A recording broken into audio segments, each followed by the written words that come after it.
I just want to say I've followed you very closely, like so many people have, since Socrates in the City and since Wilberforce, and I know Os Guinness and you share the love of that man, and so I really got up to speed on him. And thank you for giving us the opportunity to help you with Religionless Christianity. My new book, just to be clear, yes, it's a Bonhoeffer phrase. I got it from Bonhoeffer, and at some point I have to explain that, but thank you. It's my newest book, yeah. Well, you know, I had read Bonhoeffer, and I'd forgotten exactly what it means in that context, and so I thought, religionless Christianity, well, this will be easy. He won't require much of me. But what you reminded me of is actually you have to be brave, and you have to actually serve others, and that's not so easy, right? Well, I mean, it all depends on how we define easy, because God requires absolutely everything of us, everything. And yet, that's what he designed us for. Not to give him everything is actually foolish, and in the end is harder. So that's the conundrum, that's the paradox of actually having faith in the God of the Bible. So, yeah. If you can do that with peace, and I sense that Bonhoeffer may have had that in his last few years, maybe resolving in New York, and I don't know. Think you're the biographer. He was, well, you know, that's the whole thing, is that God wants us to live out our faith. But if we do, people often say, well, Bonhoeffer is so courageous, or sometimes they will say to me, oh, you're courageous. And I think, no. What you mean, I guess, is maybe it looks like courage.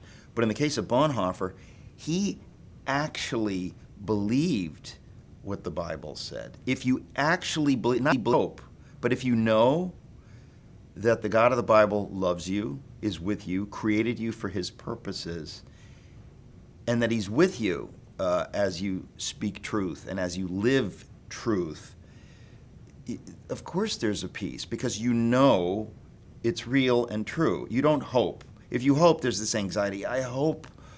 No. Even if you kill me, I don't die. You know Jesus actually defeated death on the cross. It's not a metaphor. It's not a nice idea. It's true. If you know that these things are true, you're going to live differently. And so, yes, I think Bonhoeffer went to his death with deep peace. Why? Because he knew he was not going to, he was stepping into real life. He knew that. That's just not, how nice for him. No. That's actually reality. And he knew that. And God wants us all to have the deep peace that comes with actually knowing that, because it's actually true.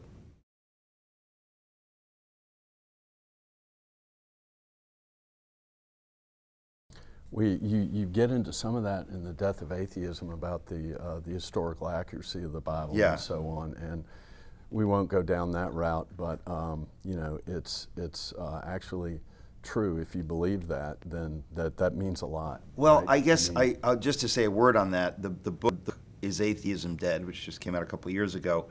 First of all, the reason I titled it Atheism Dead is that since 1966, we've been living in a culture that kind of assumes the 1966 Time magazine article, "Is God Dead?" Kind of assume that, like, oh yeah, science has kind of pushed God out, whatever. And I realized that as time has passed, and that's the thesis of the book is Atheism Dead, exactly the opposite has happened. The evidence for God has become open and shut. I don't mean strong. Open and shut. Kind of like, let's discuss, is the earth flat? No, it's not. Well, nothing. We know it's a sphere. Like, we know this, right? So you'll know, I totally agree with you. And I think if you don't get that, you're either unstudied or you're a moron. But that's what's so interesting is to me is that the evidence for God has become so strong. Now, and as I looked at all this evidence over years, I realized most people, including Christians, don't know this. When you know that the evidence from science since roughly the 60s has become increasingly strong to the point that it's open and shut, it changes your faith. you just realize this is just reality. It's kind of like saying you believe one equals two. Yeah. Well, you're sure? Like, yeah. The evidence for God from science, the evidence for the historicity of the Bible from archaeology, the evidence from every quarter for God and the Bible has become astonishing. And I think it's important for people to know that, including people of faith, because it strengthens your faith. It makes you think like, okay, this is not something, man, I hope it's true.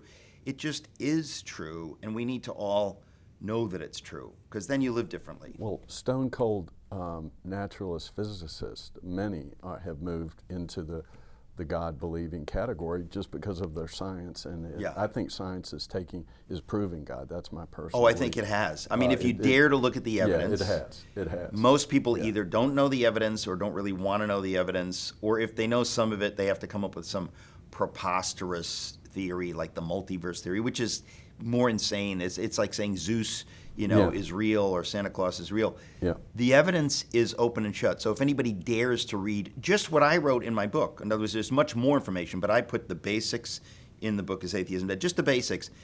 It is mind-blowing. And so I'm very excited that we're at a time where people's opinions will be changing.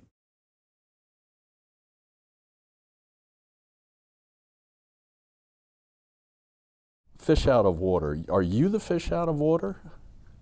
I think the answer is yes. The answer is yes. Yeah. But in the course of the book, I eventually say that we're all fish out of water, and the solution to our problem is Jesus, who is the ultimate fish out of water. Jesus left his environment, heaven, to come to earth. There's no death in heaven. He came here to die. A fish that leaves water dies.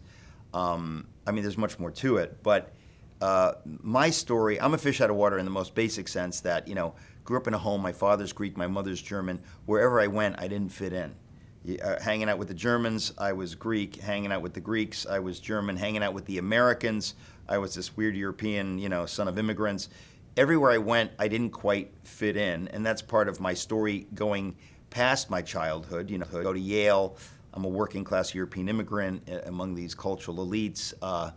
When I had my born again experience around my 25th birthday, suddenly I'm a born again evangelical Christian, all of whose friends think, he must have lost his mind because we're all sophisticated agnostics. So that's kind of a theme in my life, and there's more to it.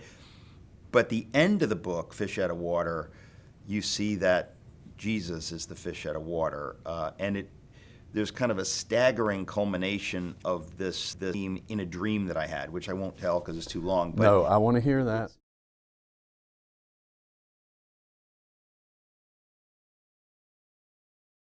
So let's come to that, but say Eben Alexander, the guy who wrote Proof of Heaven that died and came back to life, and we interviewed him extensively because we want to know, what is if the supernatural world comes to you, which it most likely did, or you go to it and come back, that's reality, that's truth, right? And we may not know exactly what it was, but so anyway, let's go to who when you were coming of age, there must have been 2 or 3 prior to going to Yale, that men or women that influenced you the most to get you where you are today.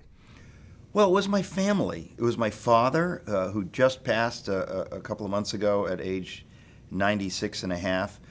He's on the cover of my book, Fish Out of Water. I love my father profoundly, as I love my mother profoundly. They were humble people who came to this country from war-torn Europe, who suffered a lot in their childhoods and as young adults, really suffered and struggled, and were blessed by God to be able to come to this country and to find each other. They met in an English class here in New York City, literally about a half from where we're sitting, and in a class to learn the English language, met each other. This Greek immigrant, this German immigrant. My mother grew up in Nazi Germany, which became East Germany under Stalin and the Soviets. She escaped at age 17 alone. It's amazing. And so they met. They both knew communism was evil. They both knew freedom and American democracy were a gift. And they formed me because I knew their suffering in the war. Just telling the stories of growing up. They both lost their fathers when they were 20 years old, each of them. They suffered, and it gave their lives this dignity and this meaning, so that when they said something, it comes with this authority. They've been hungry many times. They have suffered under evil regimes. The communists tried to take over Greece. The communists took over Germany, which had already been taken over by the Nazis. My mother lived through that. So all of that is this background, and so I had a different experience growing up as an American, because that was part of my life, is that my parents had experienced all this, so I didn't take America and freedom for granted. And so that's a big part of who I am. It's obvious just hearing that.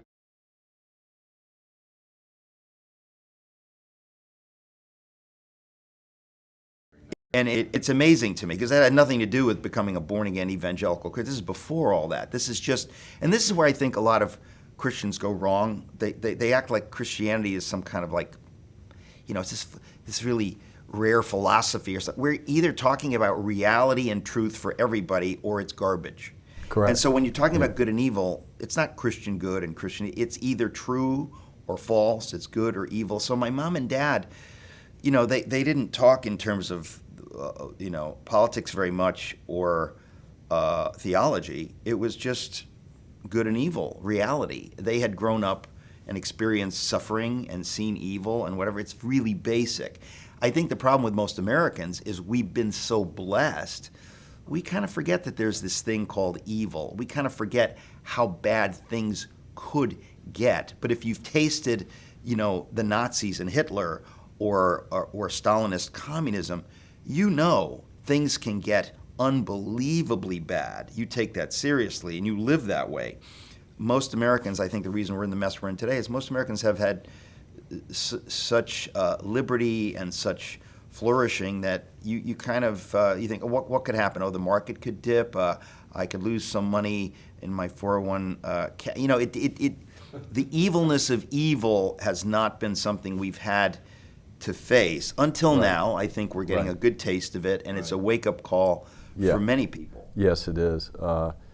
In America, just real quick, we're slow to see the badness as it develops outside of us in, say, Europe during the first half of the 20th century. And then once things calm down, we think the rest of the world is just like us. We project ourselves onto them. Oh, it's preposterous. It's just not at all. No, it's just preposterous. But that's why people don't understand the satanic evil of atheistic communism in China. They would have no moral qualms about murdering millions of people any more than Hitler had moral qualms about murdering millions of people. They don't even believe in good and evil. They believe in power. We are so naive in America because most people we know, even the worst of them, they kind of think the way we do. Well, there are many people who don't.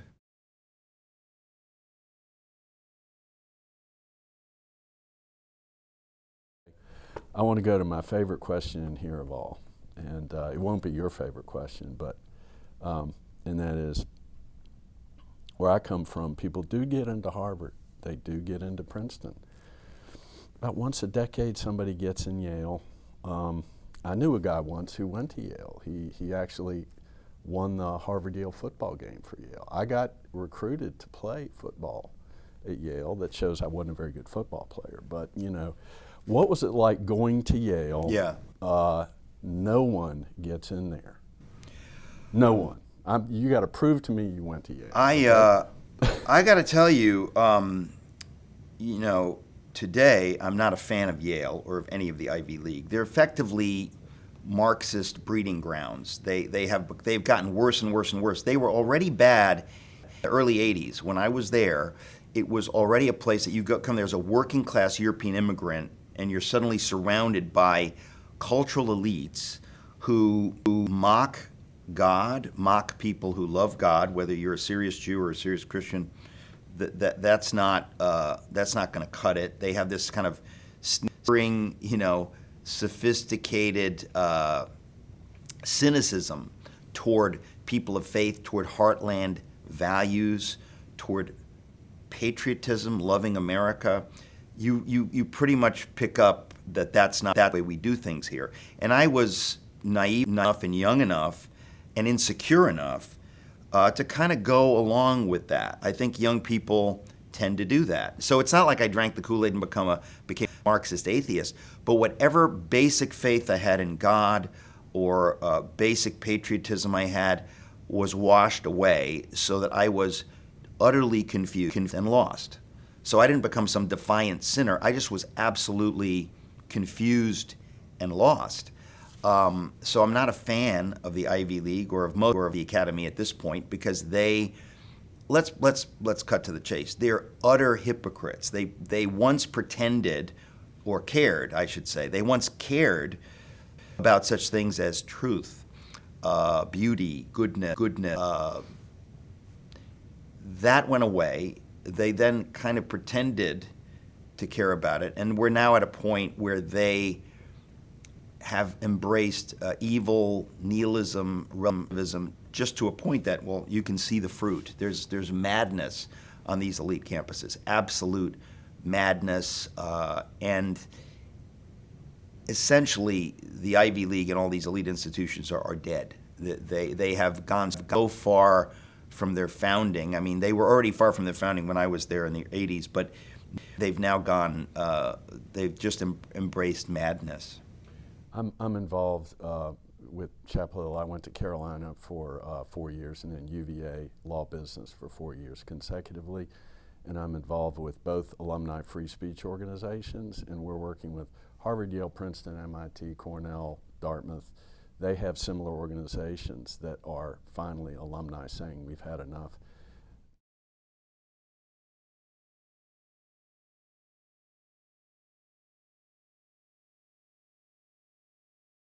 I want to get you to catalog some of these things that are in your video, with Letter to the American Church later. But let me ask you this about Yale. Certainly, as you made it through your 20s into your 30s, you start hitting your flow.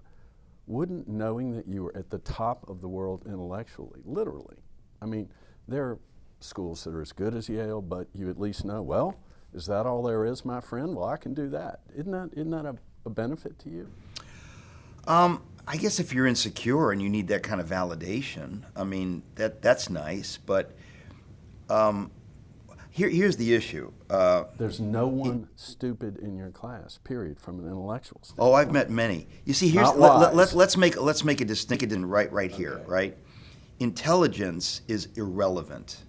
You can be brilliant and serving the devil. You can be absolutely brilliant. Hitler was not stupid. He was brilliant. Stalin and Mao were. You have evil figures, the most evil figures in history, all of whom were brilliant.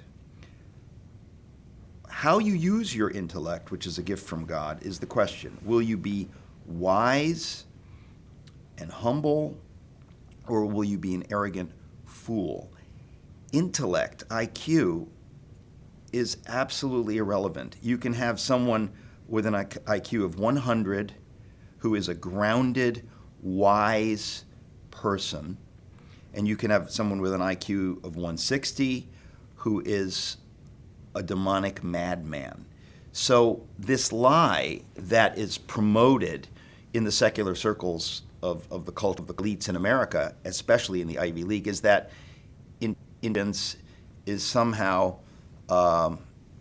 an unmitigated good. That's absolute nonsense. It's like saying, I am 7 feet tall and I'm very strong. You can use that to harm people weaker than you, or to protect people weaker than you. The strength is neutral. The intelligence is neutral. And so if you have schools like the Ivy League filled with mostly smarter people, the question is, what are they learning to do with that? And what they've been learning to do with that for many decades, at least since Buckley wrote God and Man at Yale, about the Yale of the 40s, which had already been given over to, communist atheistic thinking in the late 40s, they haven't been learning what I would say biblical values. It's all been subverted.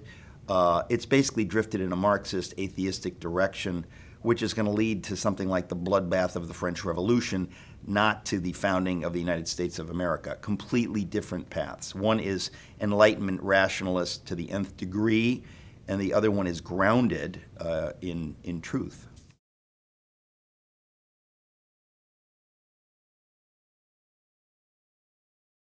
Exactly, and having read Whittaker Chambers' book Witness in the last couple of years, he reminds you that it was going on in the 20s and 30s. Oh, absolutely. This has been going on really since the Russian Revolution, certainly. And I mean, it's and been going on since 1800s. It's been going on since the Garden of Eden. I mean, Yeah. it's been going on since the French Revolution. We could start there. No, but exactly. these, exactly.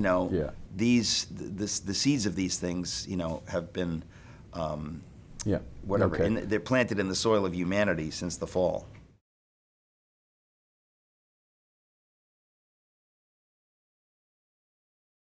Okay, one last kind of worldview question, and then I want to hear you tell us your first story. And that is, has your worldview ever changed? I don't even want to say radically, because that's pretty rare. But like, say, St. Augustine, he went through a couple of worldviews and settled on one. Do you feel like you were actually where you went down a path and switched? Around my 25th birthday, I had an utterly life-changing experience. Up until that point, I had been convinced that we couldn't know whether there was a God, we couldn't know whether Jesus was God, whether the Bible was true, and that sophisticated people had to deal with not knowing and living in a world where we don't know. Around my 25th birthday, I had what can only be described as an utterly miraculous experience. Jesus came into my life. I knew that the Bible is true. I knew that Jesus is Lord. I knew that what I had believed you couldn't know was true. Changed everything. Jesus came into my life literally overnight. My whole everything changed, and in the weeks and months after that, my worldview naturally changed in accordance with my new knowledge that the Bible is true, God is real, God loves me, He wants me to love others. Everything changed. My worldview changed. I became what I guess today we would describe as more politically conservative. So yeah, everything changed for me around my 25th birthday.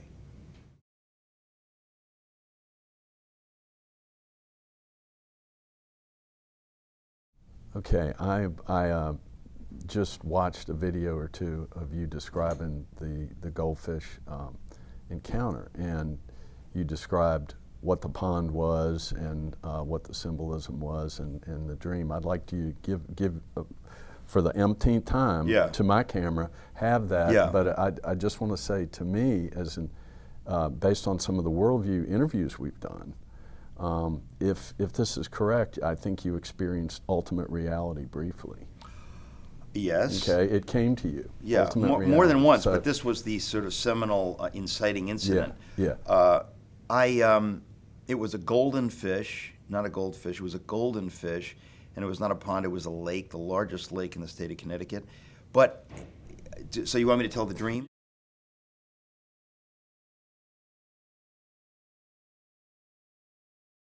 I have to tell the background quickly, because what the dream did was God speaking to me, I say, in the vocabulary of my heart. The dream would not have meant anything to anyone else. God was speaking to me in the most personal way, taking the elements of my life and speaking to me out of my own life. So it wouldn't have made sense to anybody else. And it was that very idea that makes it mind-blowing, that God is real and He's speaking to me in a way as though He knows me, because He does know me.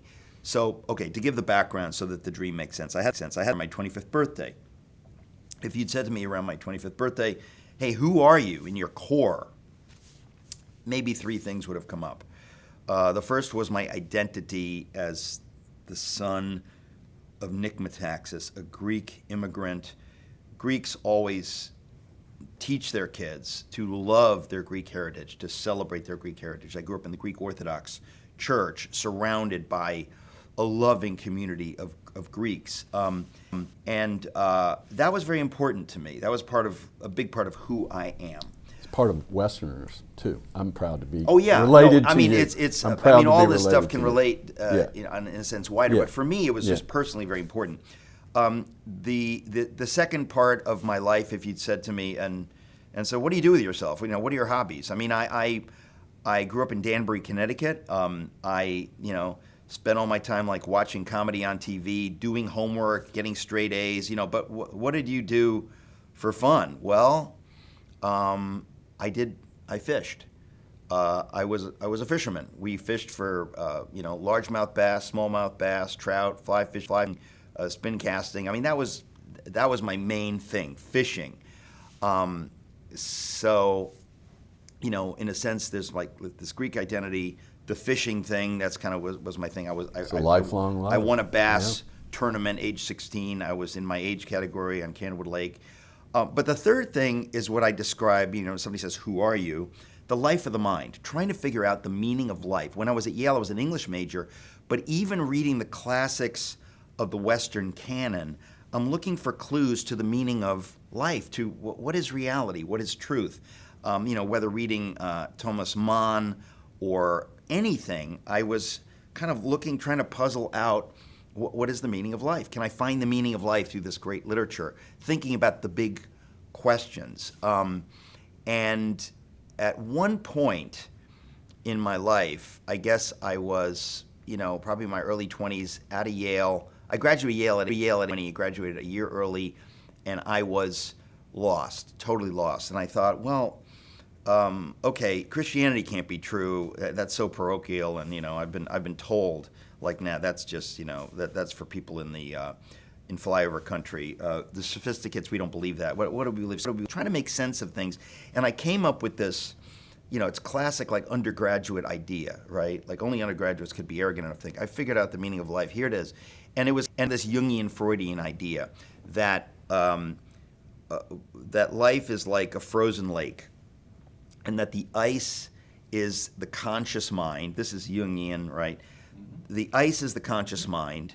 The water beneath the ice is unconscious, the collective unconscious. And I thought, so the goal of life, the goal of all religions, is to drill through the ice to reach the collective unconscious, to drill through the conscious mind, to touch divinity, Godhead, which Jung calls the collective unconscious. This kind of new age idea of divinity, God, whatever it is, not the God of the Bible, right? No, it's a beautiful metaphor. So it's a nice idea. Okay. Yeah. So, but I have to say, to tee up the dream, so the Greek part of my life was important, fishing was important, the life of the mind was important.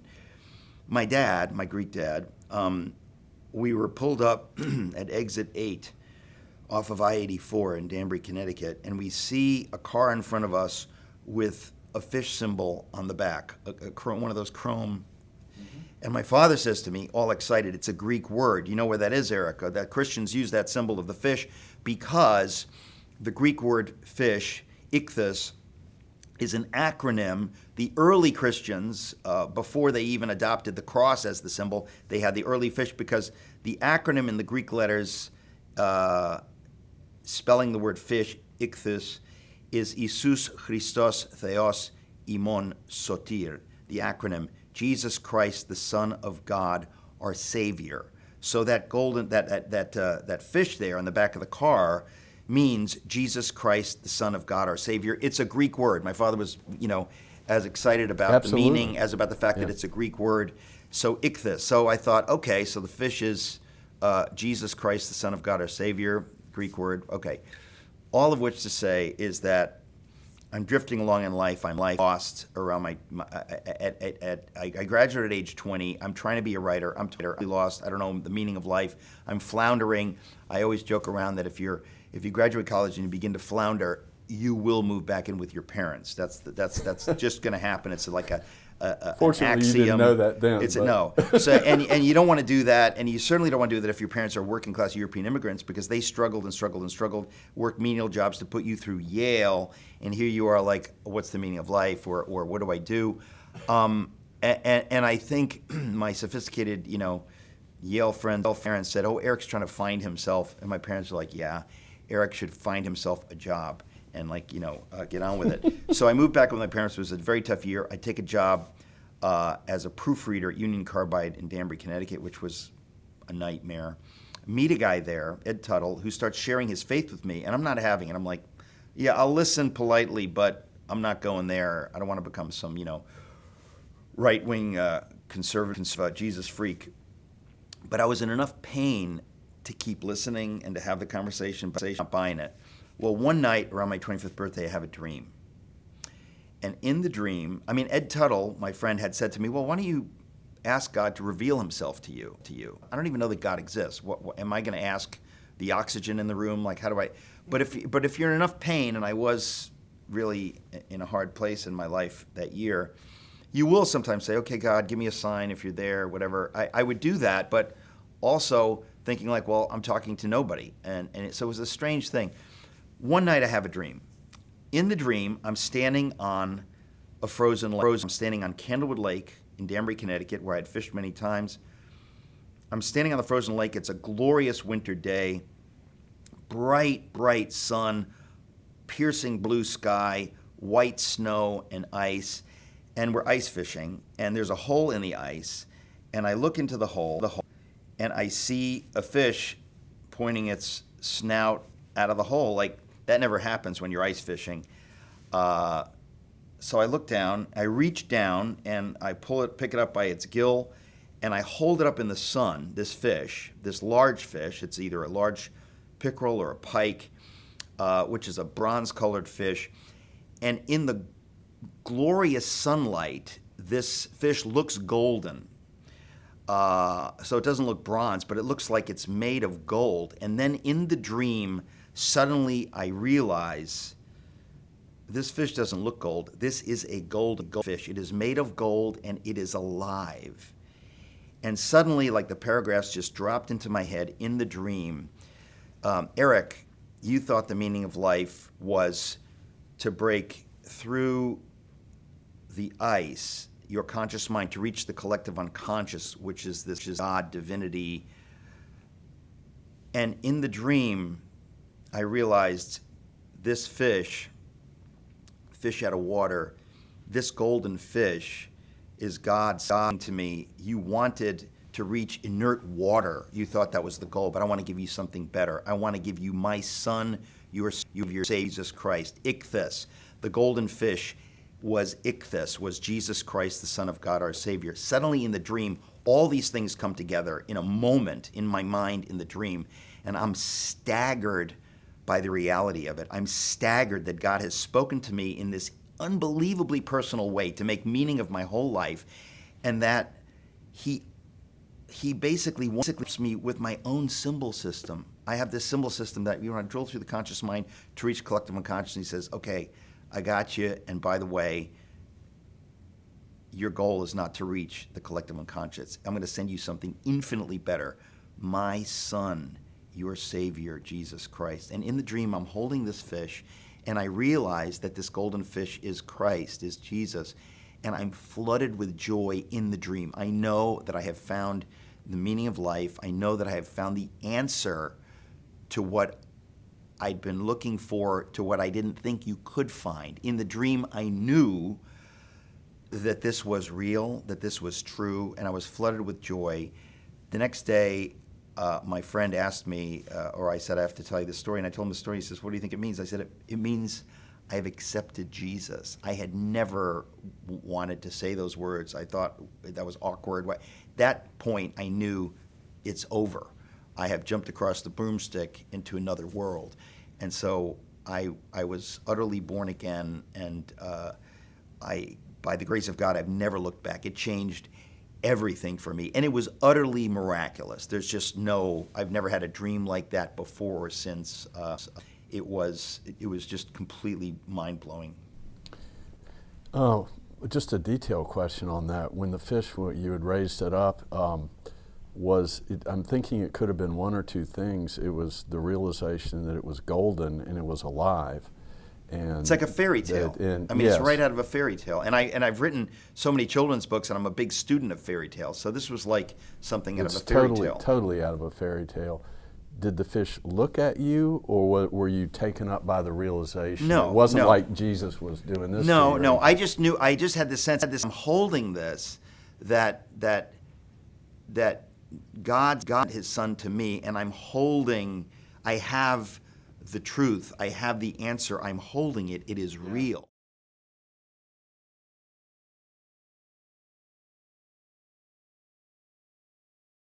It's almost like a baby or something. It was. Absolutely. I was flooded with joy in the dream. It was just clear as a bell. I understand that. Well, it's official. I would call that a born-again experience. Well, yeah. But so you can be a Baptist if you want to be. Are you Episcopalian, or are you a? Let me answer that by saying, heck no. Okay. No. I'm a mere Christian. I mean, I'm a Bible-believing, Jesus follower. Gotcha. Okay. Most of the mainline Protestant churches have gone so far off the rails, I never even think of them. They have really gone to the dark side, and it's heartbreaking. But yeah. No, I understand.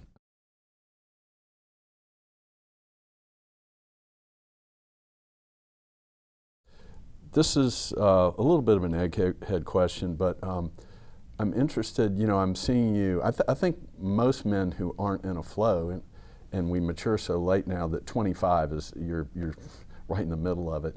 We get very anxious if we're not in a flow, and so you leave that experience, and you're approaching a flow that has carried you to age 60. You got into biography writing. Tell me about your strategy there. Did you have one, or did you just start and get good at it? No. There is no strategy. In fact, if you had asked me at any time prior to 2006 or 7, do you think you will ever write a biography of anyone, I would have said emphatically, no. I have no ambition to ever write biographies. I thought I would be a fiction writer. I wasn't sure what I would do. I knew I wanted to be a writer, but I never had the ambition to write any biographies. I also had never had an ambition to write children's books, and I've written 30 of them. So, God, if we put our life in God's hands, He has plans for us of which we often know little or nothing. No, I was kind of like tricked by God into, sometimes He'll maneuver us, and I wrote a book. There are 3 in the series, but it's called Everything You Always Want to Know About God, But Were Afraid to Ask, which is just kind of apologetics, Q&A, some humor, but the basics of the faith. Great stuff, yeah. And so I wrote that, and the first one came out in 2005, and I just had a couple of paragraphs in there about William Wilberforce, because I thought if you believe the Bible, it changes everything. Wilberforce believed the Bible, became a Christian around age 26 in 1785, and it changed everything. So here he is, a politician, and he decides to give his whole life over to God, and it leads to him leading the battle for the abolition of the slave trade in the British Empire, a monumental thing in the world, a monumental victory in the world. It just unbelievable because he believed the people. So I just write a couple of paragraphs in the book about, hey, maybe it's a good idea to take the Bible seriously. Here's one example, right? Mm-hmm. I get on CNN to talk about the book, Everything You Always Want to Know About God, But Afraid to Ask, and the woman interviewing me asks me, what's this on page 88? I was not prepared. I thought she's going to ask me about angels and demons and evil and whatever. Ask me about that. So I talk a little bit about Wilberforce on CNN, which leads to a publisher. Publishing means saying, hey, there's a film coming out, Amazing Grace, about the life of William Wilberforce. Would you like to write a biography to come out when the film comes out? Gotcha. And I thought, well, I know a little bit about Wilberforce because of Os Guinness, because of Chuck Colson. I'll think about it. And I decided to do that. And so I write this biography, Amazing Grace, about William Wilberforce. And I realized in writing it kind of allowed me to, in some ways, express my literary talent in a way that I hadn't in these other books. And I enjoyed it. I love the history. So I thought maybe I would write one other biography in my life. And if I did, it would have to be about Bonhoeffer, because my mother grew up in Nazi Germany. My grandfather was killed in the war. Very personal for me what happened in Germany, because I'm German. Yeah. And so I thought about it, eventually wrote the Bonhoeffer biography. It was the hardest thing I've ever done. It was a very painful experience. I had to switch publishers. It was a real agony. But God miraculously spoke to me and assured me that he had his hand on the book somehow. And I didn't know what that meant. I just wanted to get it done. It ended up being 600 pages. I refused to cut it. And it became the book that blew my whole career, into existence, because it sold over 1 million copies. It was translated into 20 languages. There's a film coming out in November, not officially based on my book, but so much has followed from my writing the Bonhoeffer. It seems obvious to me that God created me to write the Bonhoeffer book. There's no doubt about it. And that the story of Bonhoeffer led to where I am now in trying to help do what Bonhoeffer did, to wake people up about what your Christian faith requires of you, not just intellectual assent, but live out your faith. I mean, I was literally in Harlem last night in the footsteps of Bonhoeffer, right where he lived for a year, in an effort to stand up for the Jews. Today, Bonhoeffer stood up for the Jews because of his Christian faith in the 30s. So it's one of those things where you realize God's hand was on me, steering me to write biographies. I never intended to write one.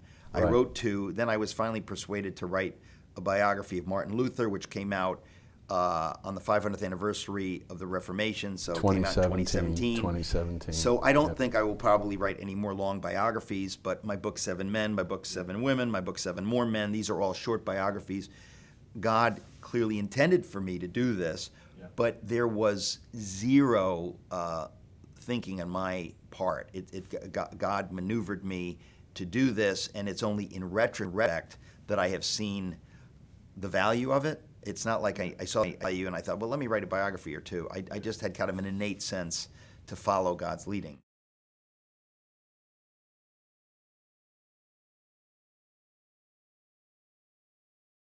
God put you as an English major at Yale, and then he gave you pretty much the dream of a lifetime. And at that point, he's saying to you, if you can't take a joke, Eric, to hell with you. I'm giving you the answer, And at some point, you got to jump on the boat, right? And Martin Luther, there are real parallels, wild and crazy times to now. And yes. You put Bonhoeffer together with that. So you're on a really good launching pad. All right, that's a lead into a question that I didn't ask you, but one of the unique abilities you have, and I wish more church people did this. Some ministers can. Not many conservatives are real good at it, like Reagan. But you use laughter and comedy, and I know you did that at Yale, as a skill set to further the Lord. Well, what can you say about that? Anything that's good and beautiful and true, humor is a gift from God. And since I was a kid, I have been surrounded by people cracking jokes. I talk about it in my autobiography, Fish Out of Water. My mother's side of the family, the German side of the family, were hilarious. My grandmother was one of the funniest people I ever knew. She was like a comedian. And I grew up with the language of humor, cracking jokes are constant. Not knowing that wasn't normal. That was my family. When I went to Yale, I was the editor of the humor magazine at Yale. After I graduated Yale, while I was staggering, trying to find my métier and the meaning of life, I published humor pieces in the New York Times Magazine, in the Atlantic Monthly, following in the footsteps of S.J. Perlman and Woody Allen and Garrison Keillor. I wrote these humor pieces. So humor was, I wanted to be a writer for Letterman, for Phil. This has just been something that I have, it's just you could have ended up Second City if you hadn't had the dream. Well, I love all that stuff, and it's kind of wild to think that God took me on. But humor to me was always just a way of communicating, and it's very natural for me. It's for me like I'm planning it. It's just kind of who I am. But I think it's important because I think it disarms people. There's something about humor. Humor has always been directly related to truth-telling. Whether you think about the court jester speaking to the king and telling the uncomfortable truths to the king.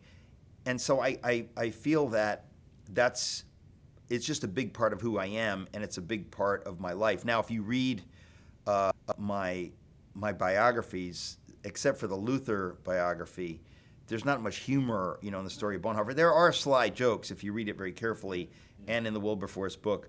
The Luther, there's a lot of humor in there. Again, if you have to be a careful reader, but well, he had a strange sense of humor. Oh, he had a wild sense of humor. He had a wild sense of humor. I meant that in a good way. But but humor is just hugely important to me. And Socrates in the City is a place where I have allowed myself to be silly and stupid in a hopefully humorous vein.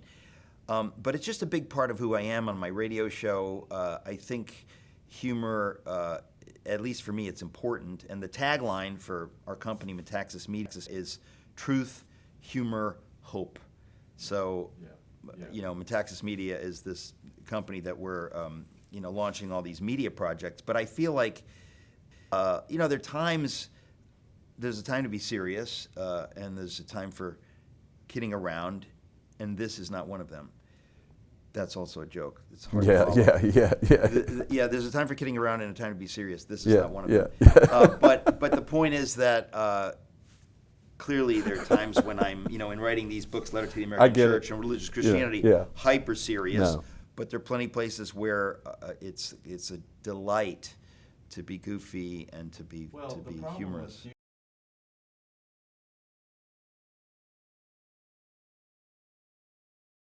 All right, now my last question before we move to the substance is, you're in a unique position. This is my Chris Farley question, where I really think you can see the world. It was pretty cool being the bass player for the Beatles, if that's your question. But go ahead. Go ahead. No, I mean, you're at 575 Madison Avenue.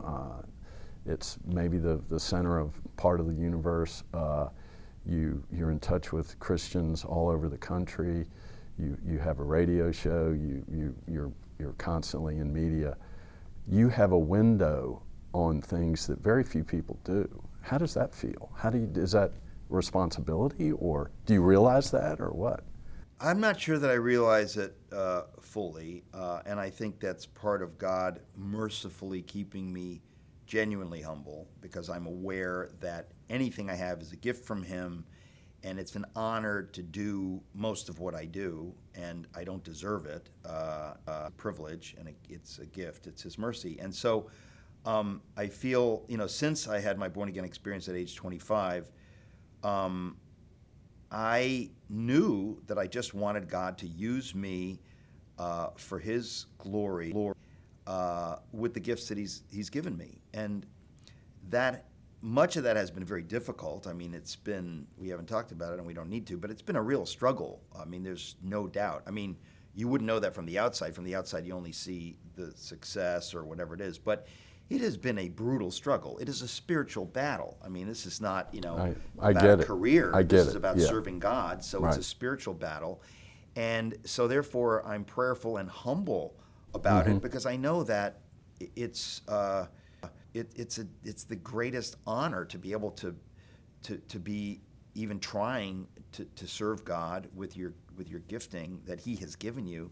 And so it's been tough. I feel like I have not yet begun to fight, so to speak. I have tremendous ambitions to do things have not yet done, and we're working on that now. We're trying to raise millions of dollars to create video streaming series of a number of my books, because I feel like when we touched on the book, Is Atheism Dead? Most people aren't book readers, and most people, including Christians, aren't aware of the information in, for example, the book Is Atheism Dead? And I think this information is so astonishing that I desperately want to get it to the world, and certainly to the church, to Christians, because when you know these things, and this is just this one book, but it changes it. And most people don't know it. And so God uses me often as a popularizer, because there are all these people that, they write books on faith and science, but most people don't read them or aren't aware of them. I will read them and then say, okay, now I need to put this into a book like Is Atheism Dead that pretty much everybody can read, or that everybody will read because it's readable, because it's, I tell stories and so on and so forth. And so, but that's still just scratching the surface to really reach the culture. And this is a broken,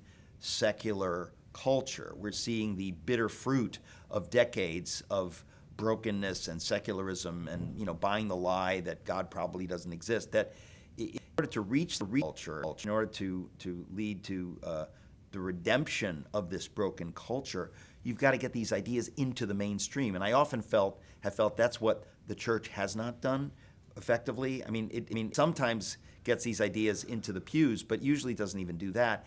And so I kind of want to speak directly to the culture, and that's why we're trying to raise these millions of dollars, because I feel like the time is so late, and so many people I know, when they encounter this information or these stories, they will be thrilled because they're thinking, why haven't I known this? Why didn't I? Well, part of the reason is because the culture is so secular that the cultural gatekeepers either themselves don't know this, or if they ever encounter it, they bat it away. They've already bought the lie that, look, that doesn't fit our narrative. We're not interested. Sometimes it's open hostility, but oftentimes it's just ignorance that, well, we don't get into that here. And I'm thinking, there is not a human being in the world who's not created in God's image. God does not hunger for truth. So when most people encounter, these kinds of things, they think, my goodness, this is astonishing. Why haven't I heard this?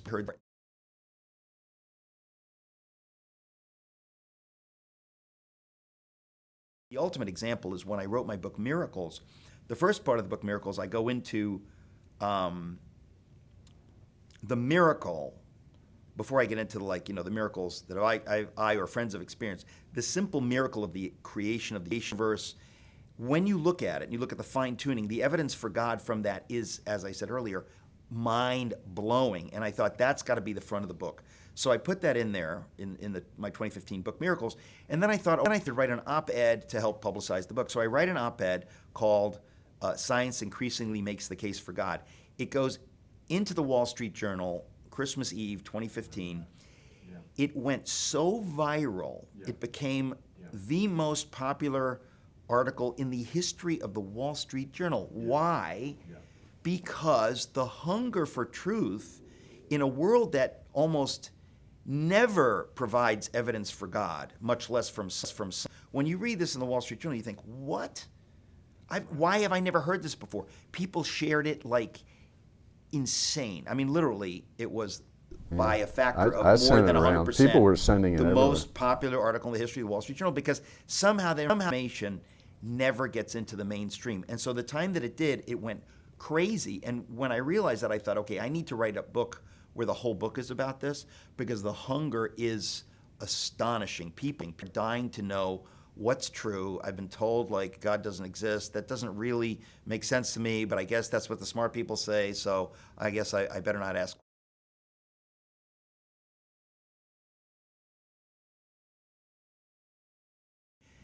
To me, we are potentially on the verge, not just of revival, but of something like a second Reformation. You mentioned Luther. When things are really crazy, people become more open. They look around thinking, things are nuts. What's real? What's true? I believe these lies. I've been told this. I've been told that.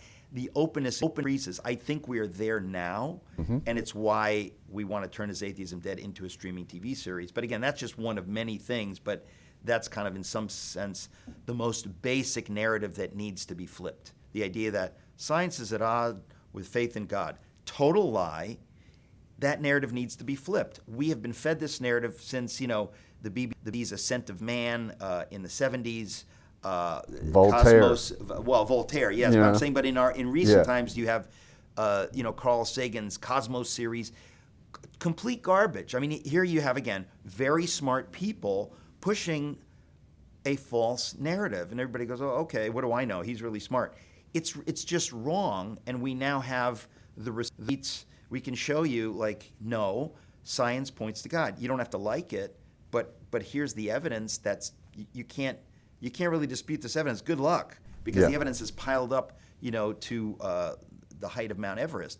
And so, but nobody knows this, and so I have a passion to get this out, because I know the hunger for it is great, and I think that, there's a joy in that. There's a joy in that.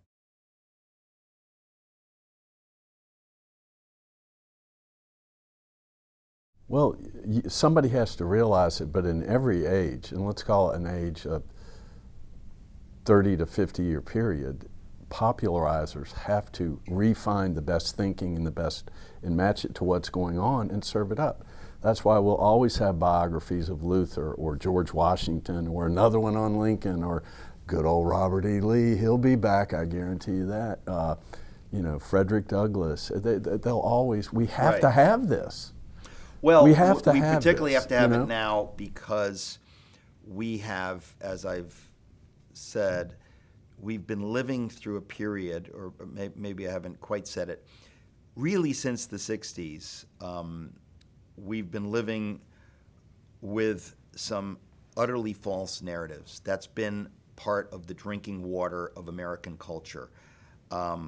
We have not physics. We haven't taught about the uniqueness and the exceptionalism of the United States of America. Not human beings that we're better, no. But the idea of the American founders' vision of self-government is the most glorious thing in the history of the world, and it led to the freest, most prosperous country in the world.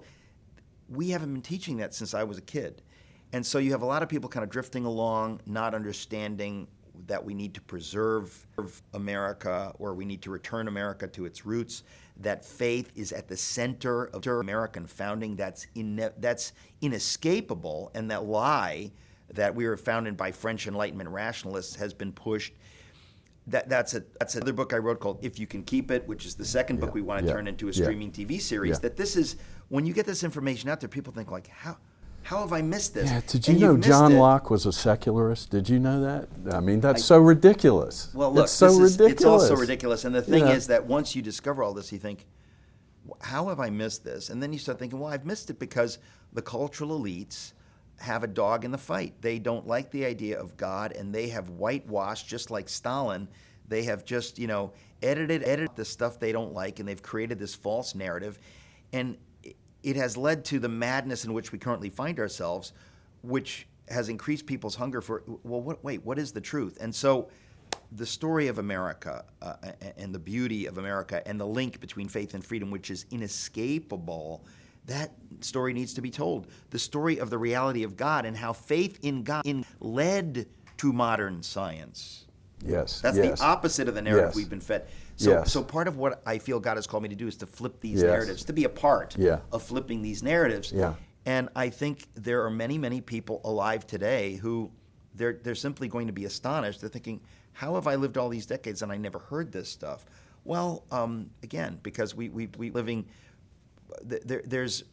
been so blessed that we've drifted along in this kind of apathy, and we've drifted in the wrong direction, and we're actually to rediscover these truths. Things have gotten so bad that we're, before we hit the waterfall, hey, wait a minute, where are we? We better start paddling.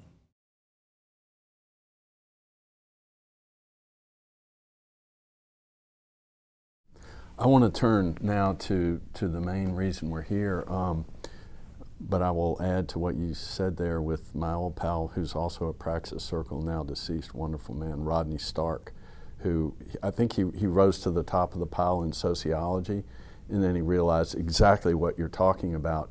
There's so much that I know where the narrative is false that I can make a good living and do a lot of good for the world by just putting the narrative that's true out there, that's right. Which he did for about 5 to 10 years. Yeah. He was a master, and you're doing the exact same thing. I couldn't get him to admit that he was a Christian. And I think he was, but he wouldn't do that to the camera while he was sitting in Baylor University, you know, in his religion foundation with Christians all around him. So that shows you how bad things are.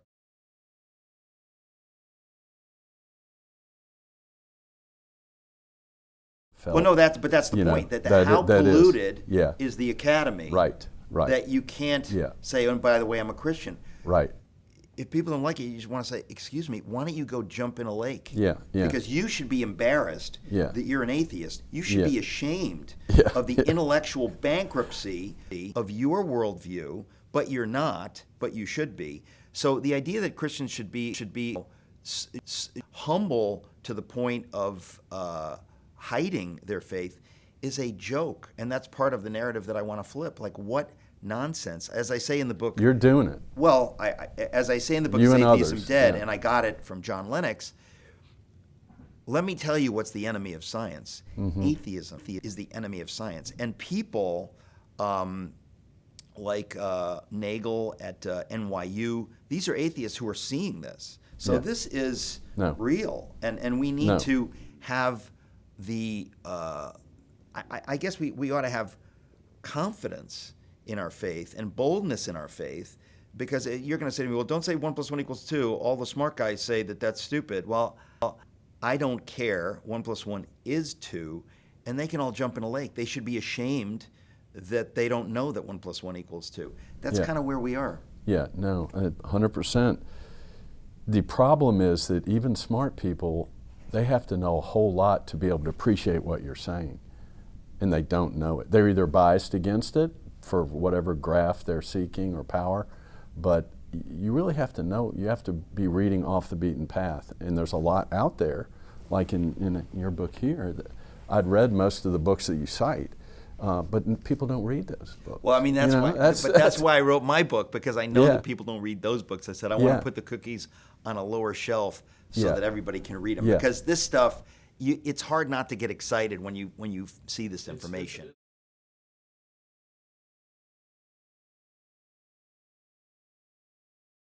It's woohoo. And so I'm doing everything I can to get it out there. Wow. You know. Okay, let's go to a little more serious. Not that this is all serious, but we're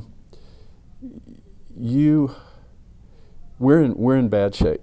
I think that since the summer of 2020, every American has realized something's not working here. How do we get here? And I read Religionless Christianity, and these two books they go together. Yes. As you say clearly, they go together. The Letter to the American Church is the first one. Religionless Christianity, which just came out, is the sequel. That's right.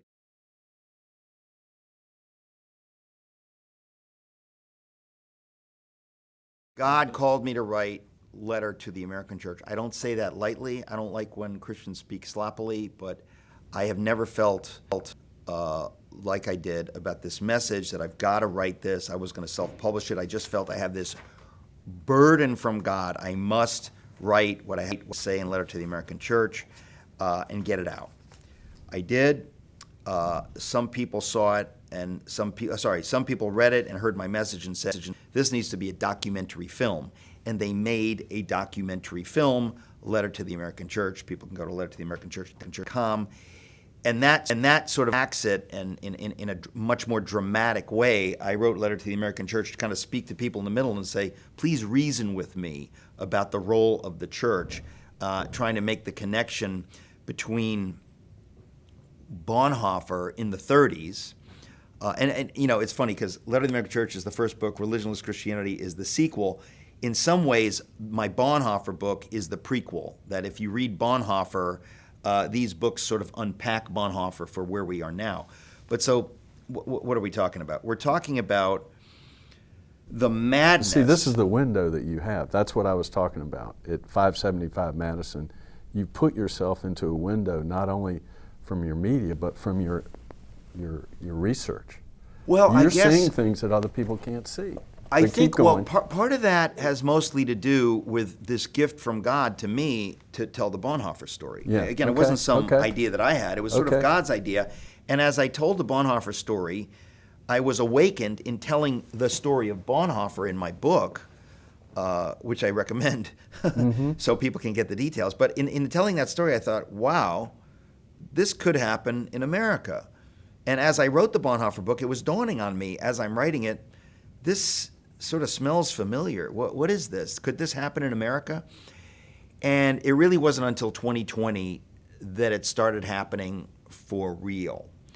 And what we saw was, well, before I say that, let me say, if somebody puts a gun to my head and says, what's the story of Bonhoeffer? Okay. The story of Bonhoeffer is a man of God trying to wake up the German church to understand that it is their job, their duty assigned by God to stand against the satanic evil rising around them in the form of Hitler and the Nazis. The German church failed to heed this prophetic cry through Bonhoeffer, failed to understand that it is their duty, biblically and directly from God, to stand against evil self-sacrificially, even to the point of death. This is what Christians are called to do, to live out our faith. They thought, no, we just want to focus on Romans 13. Whatever the government says, we're just going to go along with it. We don't want any trouble. We just want to do church. Oh, we just want to preach the gospel. We want to have nice church services while the Jews go to hell. Like, we don't care that they're going to Auschwitz and Treblinka. And we're going to focus on theology. Absolute abdication of duty as Christians. Bonhoeffer said it is our duty as Christians to speak up for the Jews, to stand against evil. So he was trying to wake up the church to be the church and to say to the church, hey, church, you see these evils rising around you? It is your duty to stand against it. You have no excuse not to. You say you believe Jesus defeated death on the cross, so you shouldn't fear death. You should boldly, joyfully against these evils now, united. You have the cultural power as the church in Germany to stand against this and win. But they said, no, we just want to do church. We just want to play church. We just want to have nice church services. We don't want any trouble. We don't want to get involved in the controversial stuff. Oh, we're not supposed to be political. And Bonhoeffer said, that's nonsense. Of course you're supposed to be political. You're supposed to be anything and everything to do what God called you to do. And by the way, Wilberforce wasn't just political. He was a politician standing against the evil of trade. But these lies, which we see today in the American church, were there in the German church. And we have the classic case of the church failing to stand against evil and thereby opening the door to satanic evil in the form of the Nazis, who gained power and crushed millions.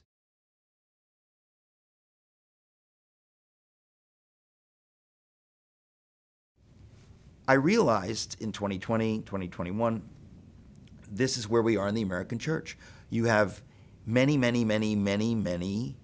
Christian leaders, pastors, Christians, who have bought the same lie that the German church bought in the 30s. They are convinced it's not our job to be political. Oh, we don't want to be political. Oh, we just want to preach the gospel and do church. Nonsense. That is the devil's church. If you were doing that in Germany as the Nazis were rising, you were serving the devil. But they thought, but it's all so religious. And it's like, that's the point. Bonhoeffer uses the phrase religionless Christianity. Yeah, you're doing religion. You're not living out your Christian faith. You are trying to fool God with these trappings, these fig leaves that you think are going to fool God.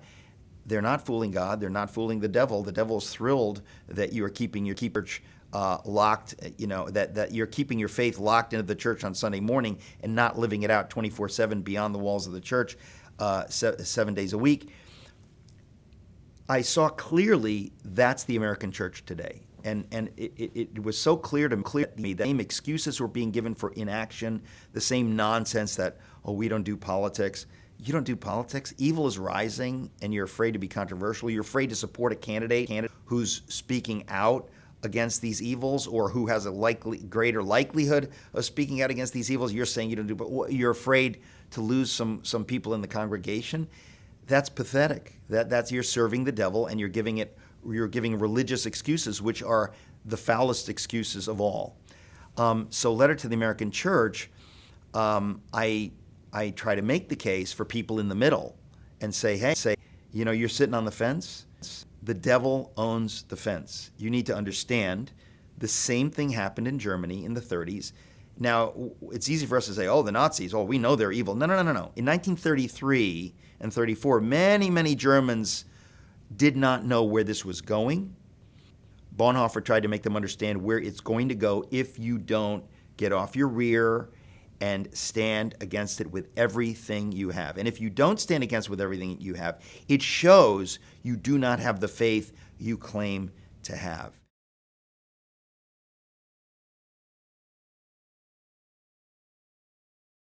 Bonhoeffer always talked about faith, action.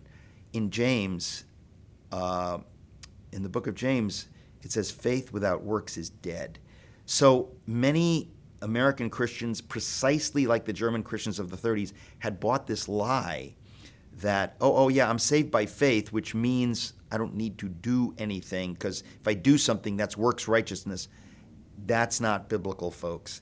If you have real faith, it will be borne out by your works, by your actions. If you think that you can pretend to have faith and say, well, it's in my head and I believe these things, but you're not living it out self-sacrificially, God knows and the devil knows you don't have the faith you think you do. And you should be worried about your salvation, because that is, real having faith. It's going to look like you have faith. It's going to cost you something, because you know Jesus already paid it. I can't outgive God, and I'm going to live out my faith. So Bonhoeffer lived out faith.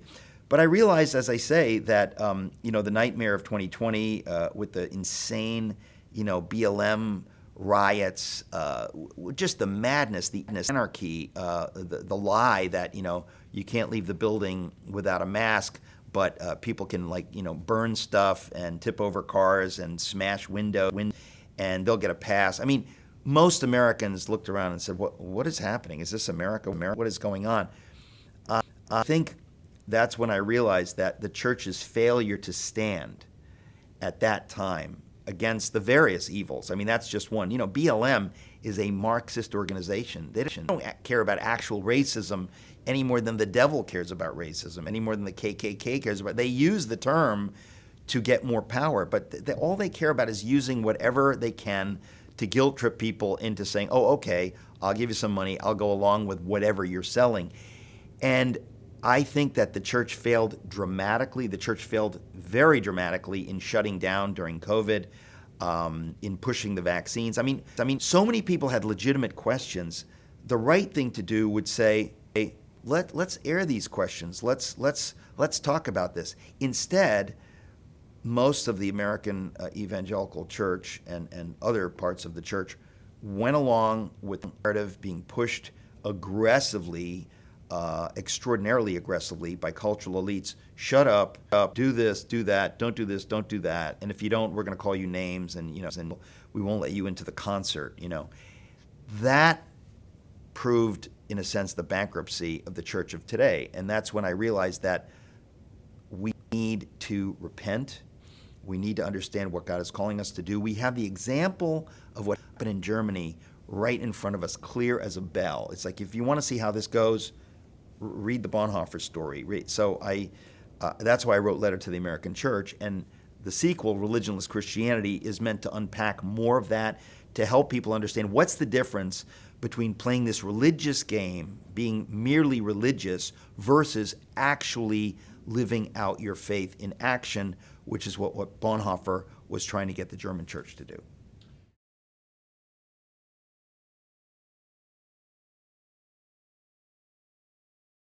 You're hard on the church because we should expect so much of the church. That should be the core of truth and goodness, etc. A couple of comments, and then I'll go to, I want to drill in a little more to get you to define some things. But I was thinking after watching your video about the letter, is it really that bad? I mean, we're not going to be murdering people here, right? But the problem is, there was no Dachau in 1932, but there was in 33. There was. It can happen. Well, that was slowly, that was just the concentration camps. Yeah, there were no yeah. death camps Yeah. till like 42. Yeah, Think yeah, about yeah, that. yeah, In other words, yeah. that the Nazis, they're not going to say, "Oh, we want to serve the devil and murder millions of women, children, old people." They're not going to say that. They're not stupid. Yeah. They're very, No. very smart. No, and the devil is smart. That's why damn smart. IQ Yeah, is yeah, not. yeah. You know, Has nothing you to can. do. So they use their intelligence for satanic evil, but we need to be clear that most people didn't see where it was going. And Bonhoeffer tried to wake them up. If you don't speak up now, if you don't get this now, Yeah. where this is going, you will not have a voice in 5 minutes if you don't speak up now. It's Right. You will be silenced. You don't spend your money for God's purposes today. Hey, this money will be confident from you. You better get in the battle. Bonhoeffer was calling the church to that, and similarly, I'm one of a number of voices calling the church to that in America today, because precisely where Germany was in 33, 34, naively thinking if we do nothing, it'll probably be okay. It will not, and it's clear that it won't. I'm with you 100%. I'm thinking of another book that was, so I'm saying, yes, we need to be hard on the church. That's totally true, and it's our responsibility. Secularists as well, and I'm thinking of Albert Speer's book about Inside the Third Reich, where he basically explains from prison how probably wasn't a bad guy. He was, he got pulled into Hitler. It was self-justification to a great extent, but it's very easy to be fooled by people that are good at it. Well, right? Look, this is like the way the mafia works, right? They just try to find some dirt on you. How can we manipulate you? How can we take your greed and use it against you, right? Like you want this, you want that, you want something for nothing. We'll get you. That's what the Nazis did. That's what the devil does, and that's what happened. I mean, it happened in Germany in the 30s, and it's happening now, where some people are flat out working for evil. But most people are just going along with it a little bit. Most people say, well, I'd like to keep my job. So I work for the FBI. I want my pension. I'll get it in 5 years. What's my job today? Oh, to smash down the door of someone who's a pro-life activist, to smash down the door of somebody who was on the Capitol grounds who did nothing. But you know what? It's my job. I'll do my job. I will go along with evil for my pension. Tell me what I need to do, because I don't want any trouble. I just want to get what's coming to me. And so everybody makes these compromises. Or I will go along with suppressing truth about the vaccines. Why? Because the price to speak the truths, I don't even know where it's going. I don't know my position on the vaccines, but I know that if I ask these questions, I'm going to lose something. Maybe, doctors were getting paid to go along to say, oh, you can't prescribe this, you can't. Everybody makes these tiny compromises with truth. And you don't need to be waving a flag for Hitler or the devil. You just need to go along with the lies, look the other way when something bad is happening. So the extent that any of us participates in that, we are helping evil to win. And that's exactly what happened in Germany. You didn't need to be super pro-Nazi. You just needed to look the other way while they're doing what they're doing. Don't ask questions, because you might get thrown into a concentration camp. You might lose your job. You might be taken out of Gestapo headquarters. You don't want any trouble. Well, if you know God, you don't fear a little trouble, and you fear not doing what God has called you to do. And that's what it is to be the church. And that's what we in America have gotten. We've had it so good and so easy that we have forgotten that God asks us and expects us to do something, to pay certain prices. He's paid the ultimate price. If we know that, we're going to live differently. But I think that we've been lulled into inactivity and silence. And I think, taking the example of Bonhoeffer, we have to wake up yesterday, because the hour is very, very late.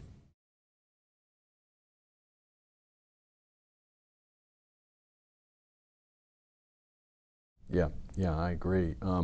So your documentary that's there does list the trends that are obvious. If you'll give it a full hour, it will be shown. And I'm not going to ask you to list the film letter those. to the American Church lays out a number of the various evils. One which we haven't mentioned is the transgender madness. Yeah. Children are being, it's effectively child abuse. They're being exposed to ideas that are evil ideas to expose children to the confusion of their various genders. That's a lie, and confusing them. Then bring the parents to parent up.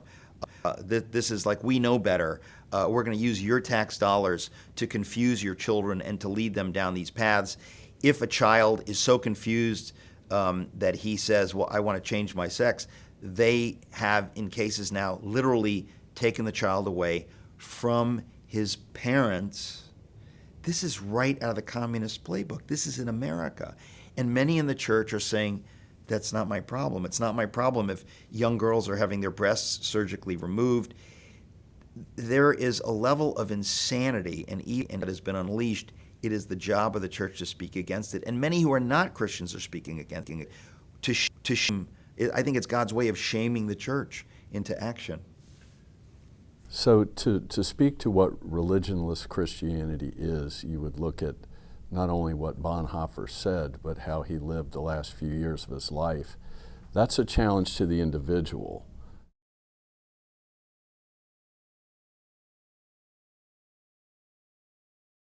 Well, religionless Christianity is just a fancy term for actual Christianity, right? Okay. You know, it's kind of like the devil calls it Christian nationalism. Yeah. Living out your faith is the most beautiful thing. God created us literally to do that. He died on the cross, rose from the grave, and sent down his Holy Spirit to fill us so that we could actually live out our faith. We're meant to do that. To keep our faith in some little religious box is a joke. You know, you can that kind of Christian faith in China. Yeah, go in that little building, do your weird rituals on Sunday morning. We don't care. It's irrelevant. When you come out, you will bow to the secular authority of the state. That's not being the church. That's creating a kind of a defanged, declawed, safe version of Christianity, which is the opposite of the roaring lion of the tribe of Judah that we're supposed to be. But the point is that people need to understand this is what God created you to do. This is not extra credit Christianity. This is what it is to live out your faith. You were born for this. This is not like, oh, I'm scared. You should be scared of not doing this. This is the joy if you understand that God is real. He's not like, I hope he's real. If you know that he's real, if you believe in him, a lot of people say they do. If you do, you will live this way. And I think we have to raise the bar in the church, and we have to say to people, this is what God made you for, is to live this kind of faith, to be active in every sphere. Some people be active on school boards, some people be active in other ways, some people get involved in politics. But the point is, it doesn't matter. Be active in your faith anywhere you can. Be outspoken about the truth anywhere you can. Do not fear the consequences. Doesn't mean be foolish. But the point is that if everyone would do this, the world would change yesterday.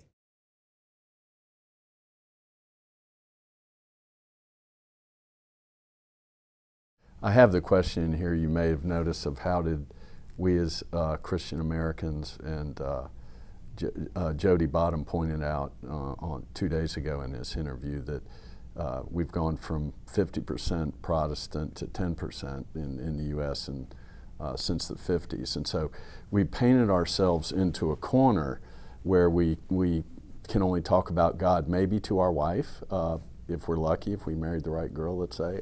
We can only talk about a faith to our wife, you said? Yeah, I mean, okay, just, well, that kind of proves, but then it proves you have no faith. Yeah, exactly. That's a joke. Exactly, that's a joke. And I don't know what but the world Jody is saying about Protestantism, because all these terms are irrelevant. They're irrelevant. I mean, mainline Protestantism has been dead for decades. Let's stop kidding ourselves.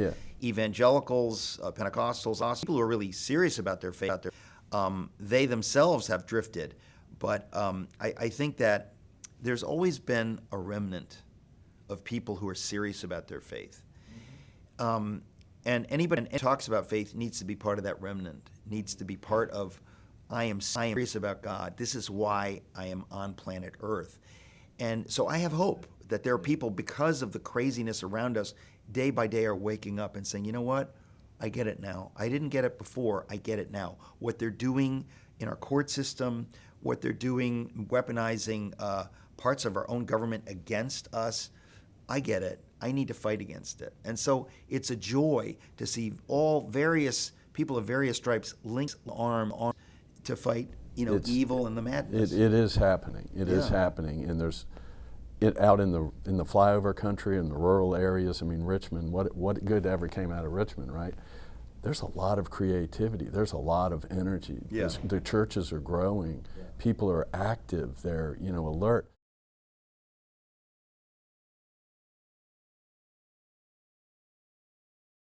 Let's be clear. This is a war. First of all, it's a spiritual war, good versus evil. Mm-hmm. It's an ideological war. The vision of ordered liberty given to us by the founding generation, that idea and those ideas held sway through the decades and centuries. They have been undermined dramatically in the last 50 or 60 years, to the point that we are now facing open Marxism. In other words, the idea that the government owns you, owns your kids, and whenever the government has that kind of power or gets that kind of power, it is at war with the family, it is at war with truth, it is at war ultimately with God.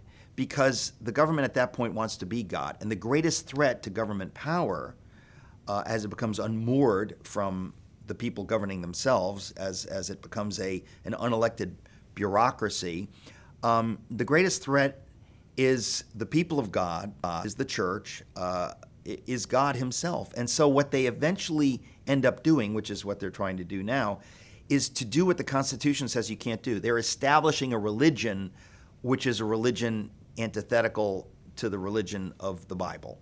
And so they're taking stands where they have no business taking stands on what the church can do, on whether the church can live out its faith in spheres, starting to establish a religion along these insane, sexual lines. And so that right there, you have to say, well, look, I don't need to be a Christian to know that's unconstitutional. The government is supposed to have no thumb on the scale, with regard to people's beliefs.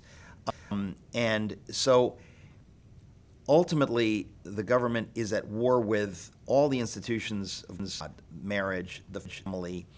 The idea that a professional class of educators would dare in America say, we know better what's good for your kids than you do, that is out of the pit of hell. That is communism and evil on a level we have never seen in America. And everybody should rise up against that and say, how dare you? How dare you? This is out of the communist playbook. I never thought we'd see this in America. Well, in the 70s or 80s, our time, that person wouldn't have gone to jail, would have gone to the funny farm. Well, this shows you the mission drift over the decades. The idea that anybody would accept this, people should be out in the streets. How dare anyone come between me and my kids? Yeah. The madness of the groomers of the drag queen story hour of what it is a level of madness none of us thought we would ever see, and people should be up in arms against this. It's just absolutely crazy. And I think that it's become dramatically clear. Over the decades, it was like you could sort of see it. Some people would talk about it, but it's now out in the open, where you really have an open battle between the founders' vision of America, which is inevitably faith-based, inevitably based on honor and virtue, and then this mad Marxist globalism, war with the idea of America, which is at war with American sovereignty, which is at war with the idea that we would have borders, that we would say who's a citizen, who's not. All of this stuff has risen to a level that, again, I think that lots of people who've been drifting along are waking up and saying, wow, how did we get here? Is this, do I need to do something? And the answer is yes, you do.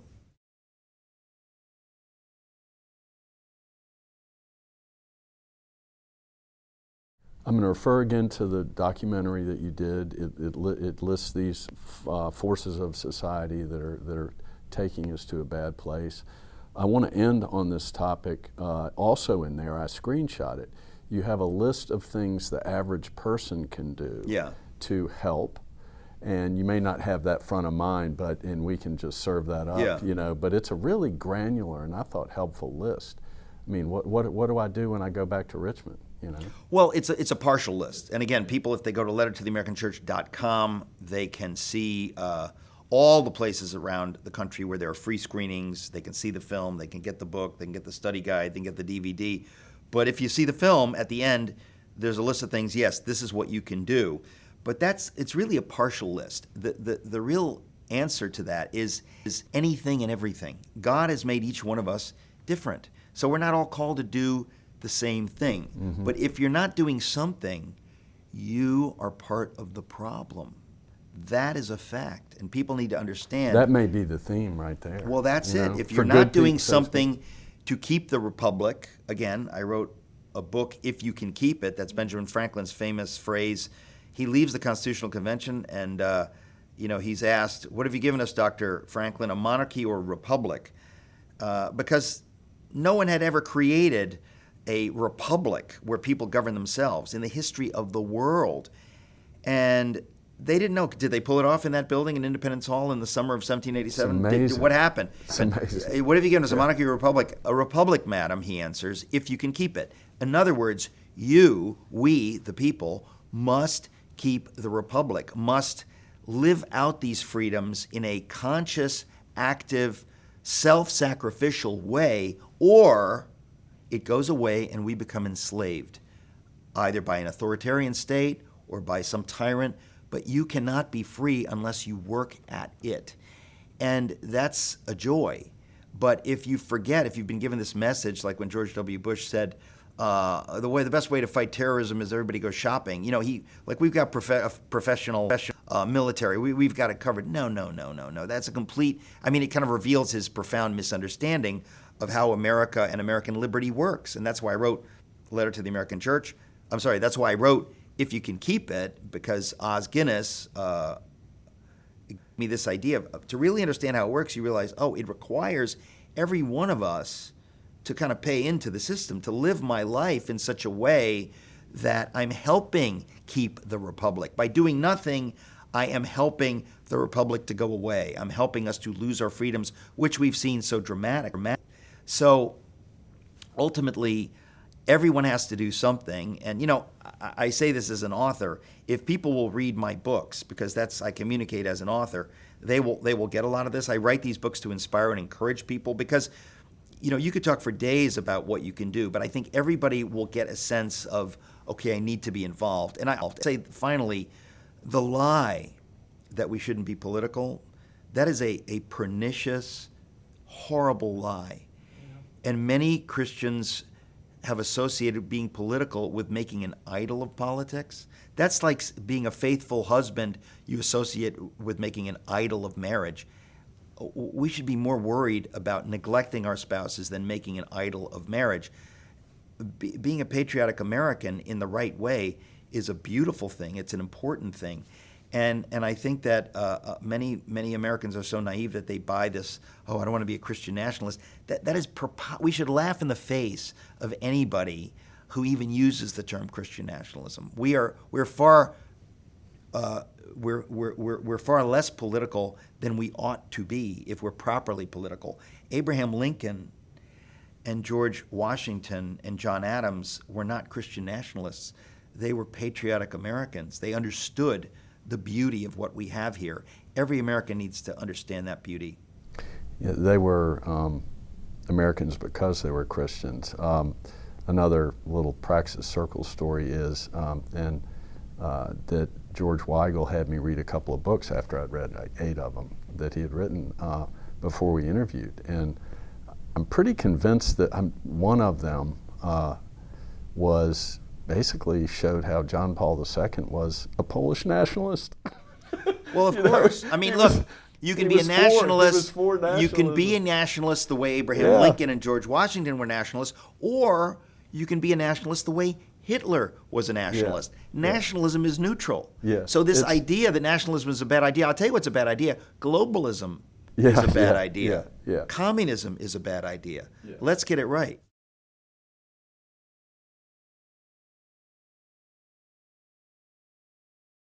in my intro to these questions about your 2014 book, Miracles, I say there are two kind of interesting worldview questions to me about God, but I think it boils down from all I read. And one is God real? Okay, I mean real like that. And is God a good idea? I mean, even if it's not real, it could be it's a good idea to have God and so on. And a lot of atheists are actually starting to think God's a good idea.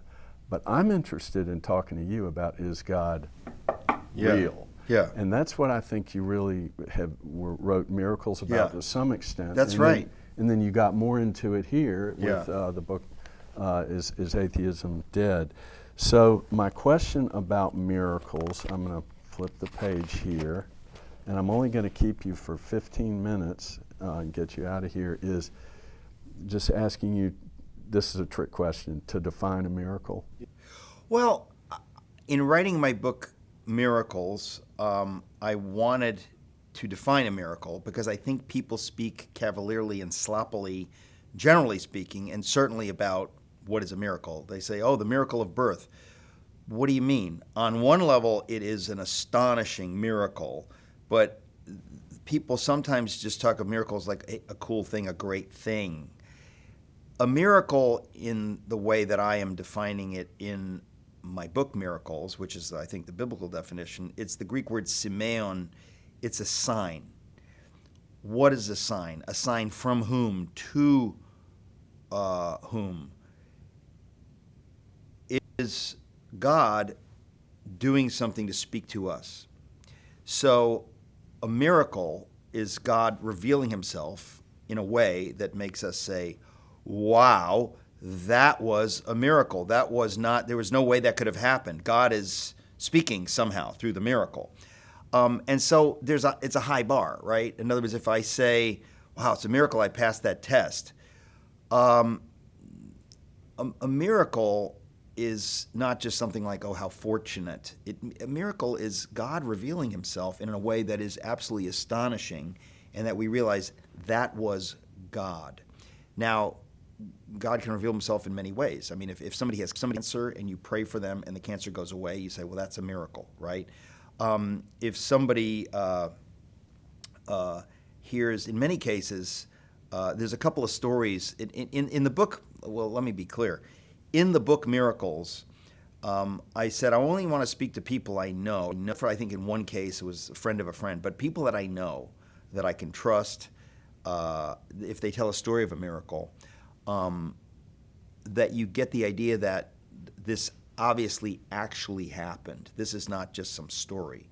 So there are a lot of journalistic details that I put into each story, specifically so you understand we're not making this up. This is exactly what happened. And the details usually make you realize the miracle. It's the details. So when people speak sloppily, you say, wait a minute, what happened? You need the details. But in the book Miracles, I tell many, many stories of people that I know, of things that happened to them. And almost everyone is different, which is kind of the point, is that whenever God shows up, it's in a different way. I mean, or I shouldn't say whenever, but often God shows up in ways that are unique or specific to a person or to a story. And I've had many miracles that I did not put in the book, which I'm going to write a sequel to my memoir, Fish Out of Water, where from age 25 onward, I've experienced many, many miracles. I think I put two in my book, Miracles. But the point is that a miracle is when God reveals himself one way or the other, and that you know that was God. And that, again, that can be any number of things. In one case, I have a friend who ought to have drowned, who was far from shore, felt a giant hand drag her through the water up onto the beach. And then when she looked around, there was nobody there, no footprints. I mean, it was an angel. It was like that. So that's an angelic miracle. Now, again, if you know my friend, you know she's not making this up. Now, if you don't know her and you don't want to believe it, you can say, oh, she made it up.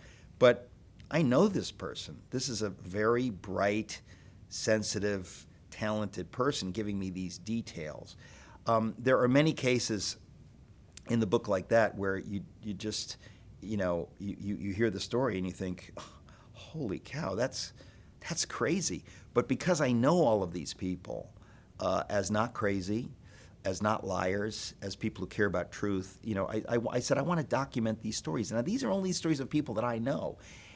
Everywhere I go, I hear more stories like this. And I've known people in the past that have told these miracle stories.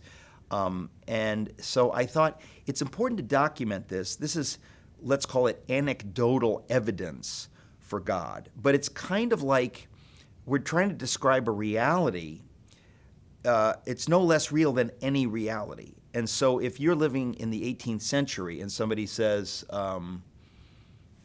atoms exist, there in the future there'll be this thing called the periodic table, and there are all of these elements, and da-da-da, and you'd be like, what are you talking about? We can't see atoms. What are atoms? Show me the atoms. Well, you say it's real, it's real, it's real. Well, over time, people were able to do experiments and infer information, and then eventually infer more information, and then begin to put together a pattern of what was visible to the naked eye, but eventually construct this, there's this reality. There are these chemicals, there are these elements, that's called doing science, right? And I think that the geography of the spiritual world is very similar. You hear anecdotal stories. If you hear enough of these stories, you begin to put together patterns, and you go, there's a reality here. We can't see it when we want, but clearly if you listen to all these stories, there's a reality here. And I think that we need to understand that the reality of God, the reality of eternity outside of time, it is as real, or actually infinitely more real than the material reality in which we live. And so I think we need to look at it really in a way through a scientific lens and say, let's look at it. Let's see, what do you think? Does this sound like a hallucination to you? What does this sound like to you? And so I make the case in my book, Miracles, to help people understand that this is real.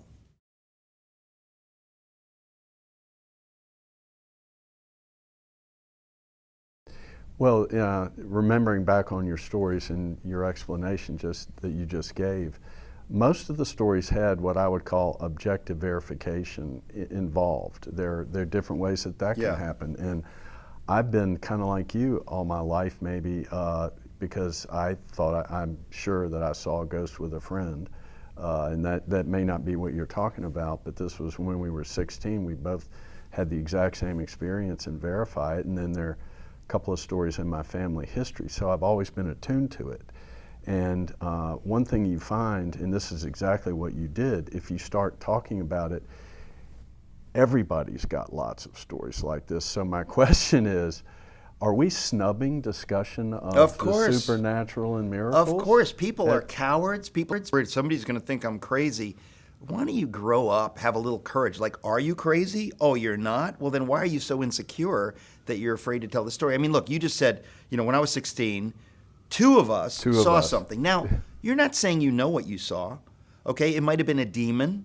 It might have been, but the point is, you both saw something. Just testify to what you saw and then say, okay, we're not sure what it was, but we know that we saw something thing that we saw that was from another world. What do we make? Let's just be scientific. What do we make of it? We saw a phenomenon. What was it? Is it possible that there is another realm beyond time and space, that there's a realm, an eternal realm? Many people have had experiences with that realm. Now, you may come to make conclusions, but to say that realm doesn't exist is myopia, of the materialist variety. I mean, it's worse than myopia. Do you believe it does exist? There's no doubt that it exists. It's like saying, do you believe that there are atoms in the table that you just hit with your hand? Okay. Well, I can't claim that I see the atoms, but I know enough to know that yes, there's an atomic structure there and everywhere. It's real. I don't need to like it. I don't need to understand it completely. I don't understand how a car works, but I jump in the car, I turn the ignition, and I drive places. So we're not going to know everything instantly. But to say that, well, if you don't know everything about a car, how do you know that car works? How do you know it exists? I mean, that's playing games. Okay. Of course, there's a reality. We can know some things. we can infer other things, we can learn more. We don't need to know everything, and we certainly don't yet know everything.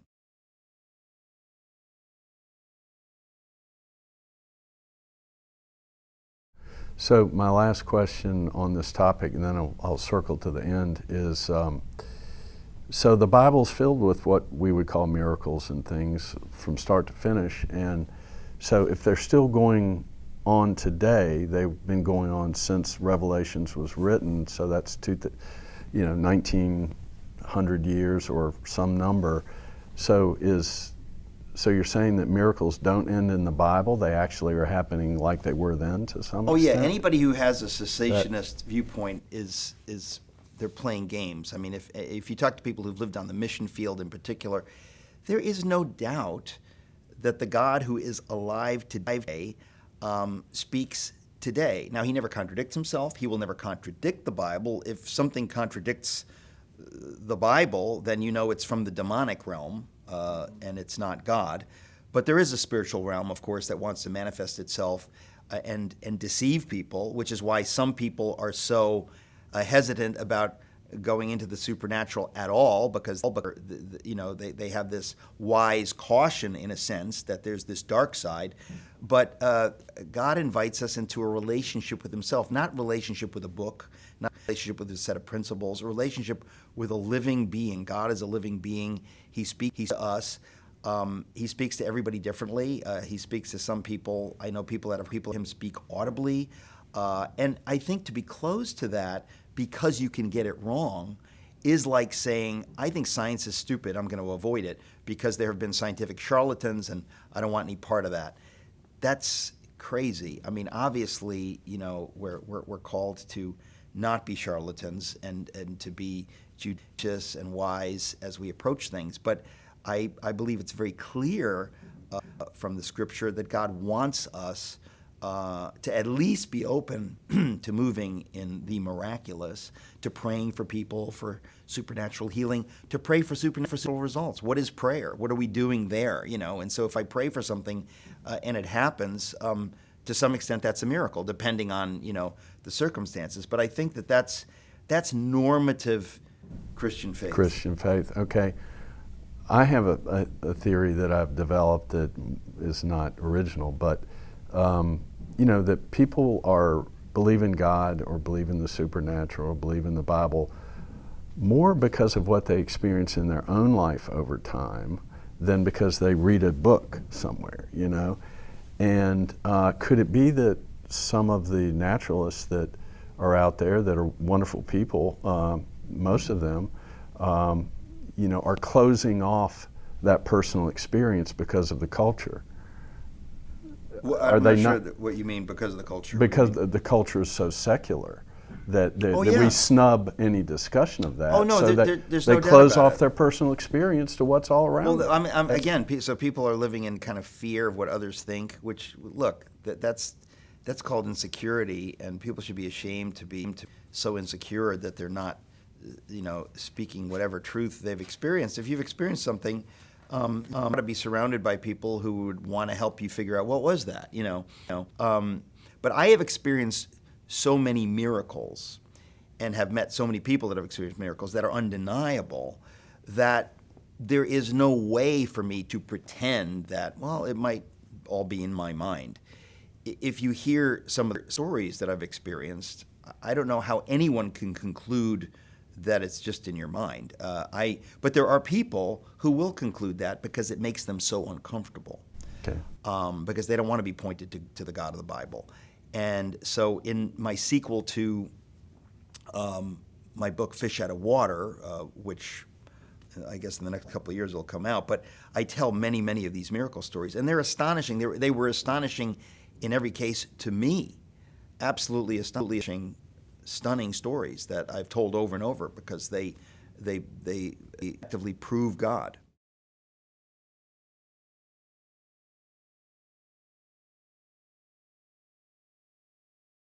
You may or may not be connected with the church.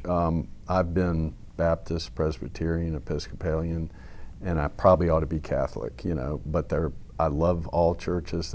I love golf. I love all the golf courses I play, But my question is, do you believe there's an orthodoxy in Christianity? And I don't mean dogma. I mean when people read the Bible, an orthodoxy that Catholics and Protestants and Orthodox Christians can agree on. Is there such a thing? Well, there ought to be. C.S. Lewis called it mere Christianity. I mean, to my mind, it more and more becomes about reality. Mm-hmm. It's either true or it's not. And so the idea that it's this Christian thing, it's this orthodoxy, or it's theology, it's either true or it's not. The God of the Bible is the God of all reality. He's the God of science. He's the God of the physical universe. He's the God of... So this idea that we kind of parochialize and limit faith, and that's part of what I get at in my book, Religionless Christianity, is that we become very theological, very ecclesiastical, and you realize, Jesus was talking to everyone about everything. It's about reality and truth. And if it's about reality and truth, it touches everything. It's not something we do on Sunday mornings. It's not theological. It's about everything. So sometimes we need to use theological terms, but what we ought to be talking about is reality. I'm reality based. I want, so if somebody is living in a fantasy world making up stories, I can say, well, that's not actually true. I want to believe what's actually true. And it doesn't mean that, so I'm not a relativist, right? In other words, I believe in objective reality, and I think that God wants us to believe in objective reality, because I think if you don't, then what you tend to do, and you see this happening now, in the transgender movement, whatever I think is reality, it's like, no, that's fantasy. That's crazy. It's not what you think. There's a reality. You're either a biological male or biological woman, and this idea that whatever I feel like or whatever, it leads to madness. It's like saying that I'm a frog or I'm a tree. Well, actually, no, you're not. And so I think we're living at a time of such craziness that we just need to be reality-based. And if you believe in the basics, that's controversial now, but not just on the issue of sex, but on everything. If you just leave in common sense and the basics, in math and actual science and scientific inquiry and following where the evidence leads, and that's become controversial. But that's really part of how we honor God, because He created reality.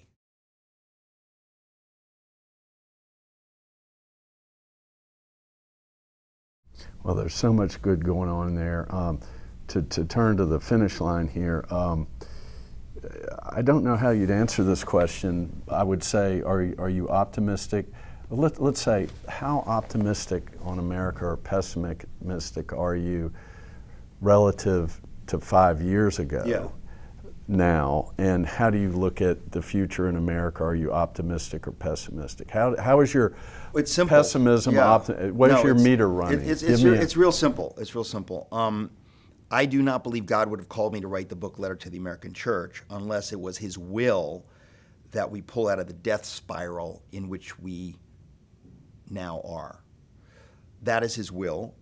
And I do not believe that He communicates His will to us if there's no possibility of us doing the right thing. So I am encouraged that God spoke to me strongly enough about this message. I'm encouraged by the reception of the message. The book has sold dramatically better than I thought it would. I didn't think a documentary film of the book would be made. I am encouraged. Now, when I say I'm encouraged, at the end of Religionless Christianity, the sequel to Letter to the American Church, I bring it back to George Washington, because what I say is we are now, I think this is on the first page of the book, we are now in the third existential crisis of our history in America. The first was the Revolution, the second was the Civil War, and the third is where we are now. An existential crisis means that it is a battle of life and death of the existence of America. The soul of America, right? Well, when I say the existence of America, I mean America as continuing. The founders. Yeah.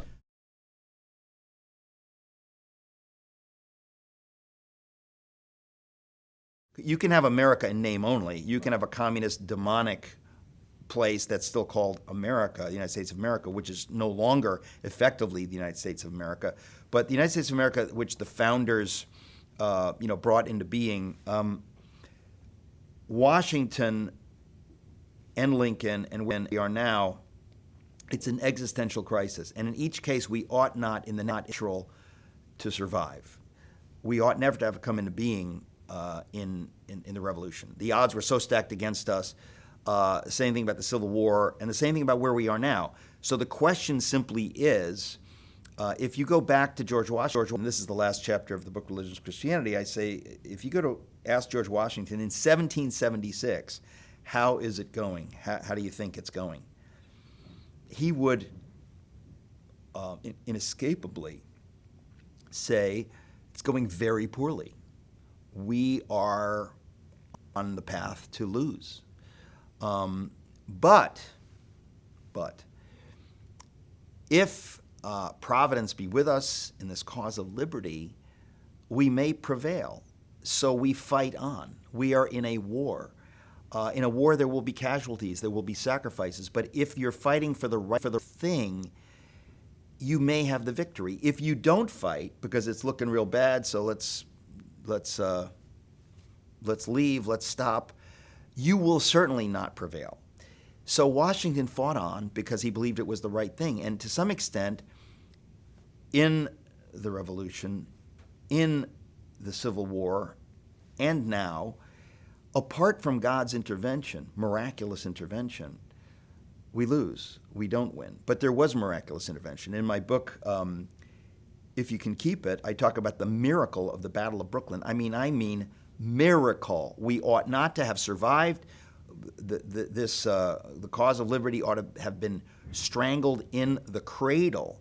But God gave us a miraculous victory right here in New York, very close to where we are now. And Washington fought on and fought on and fought on, and somehow, by the grace of God, absolutely, America came into being. The same thing happened in the Civil War. Michael Medved's brilliant books, I interviewed him at Socrates and City. He talks about that. Where we are now is the same case. Like, you could say, well, things are looking very bad. Right.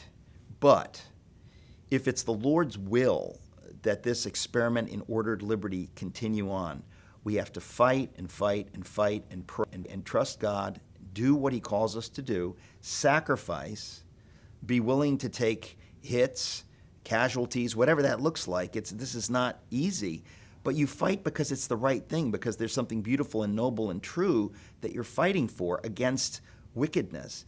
And therefore, that's my long way of saying I am ultimately optimistic if the people of God will rise up and actually be the church, put away their childish theological fussiness, and actually be the church, put their faith into action now, not in 3 years, now. Enough horrors have arisen to wake people up, to make people understand, okay, I finally get it. We're going to lose everything. We're going to descend into Marxist tyranny if we do not act politically and in every other way. If we don't do that, if we just play church, we're going to get what we deserve. We're going to get what the Germans got because they said, no, thank you, we just want to do church. So ultimately, I'm optimistic. I see people waking up every day.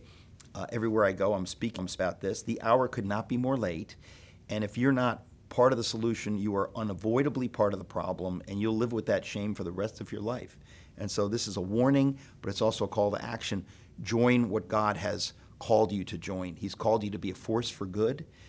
He's not going to force you, but he invites you. He created you for this. And so ultimately, I say this is the hour of the American church. If the American church will rise up and be the church in the way that the German church failed to be the church, we will lead America through this existential crisis to what I think Lincoln was speaking about prophetically when he talked about a new birth of freedom, and what Bonhoeffer was speaking about prophetically when he said religionless Christianity, to something beautiful that we haven't imagined, to something on the other side of this Reformation that I think we're experiencing right now. So ultimately, I'm hopeful, but I'm not cavalierly hopeful. We have to really fight and pray. Otherwise, we will not prevail. This book, Yeah. and I do think you can see the hand of God in military history very easily, and I consider myself one of those, and I think my friends would verify that. And so I just want you to know it's been an honor and a privilege to spend this time with you, and I will never forget it. I hope we meet again. I hope I can get you to come south and teach you some Confederate-oriented military history. I'm glad we lost the war, but it was a damn close and fought to the bitter end. And I think that many of the thoughtful Confederates believed God's hand was in that, actually. And so they accepted it and moved on. But anyway, thank you for this time. It's been just terrific. And anything I can do to help you, let me know. Well, Okay? look, this has been an honor to be here. Thank you, and I expect we will meet again and do more for God's purposes. So thank you very much. Exactly. To the glory of God. Amen. That's the way I look at it. Thank Yeah. you.